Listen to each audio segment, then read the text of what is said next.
अरे भाई वो देख इच्छाधारी नागिन, उसके पास तो नागमणि भी होगी, उससे अपन कुछ भी कर सकते। चल उसका पीछा करते और देखते वो नागमणि कहाँ रखती है। चल।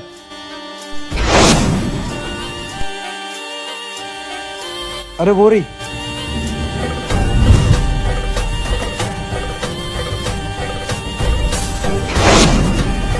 भाई देख वो पेड़ के पास कुछ कर रही है।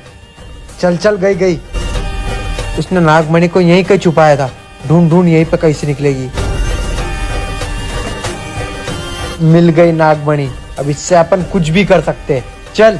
अरे भाई नागमणि तो मिल गई है, अब इससे जो जो मिलेगा हमें आधा आधा बांट लेंगे। इसको लगता है मैं इसको आधा दूंगा। अब ले। अच्छा अब इसमें तुझे आधा हिस्सा चाहिए, अब देख। क्या मतलब है तेरा? ये क्या हो रहा है? आग कैसे जल गई? बचाओ बचाओ। वीडियो के सेकंड पार्ट के लिए जल्दी से कमेंट करो।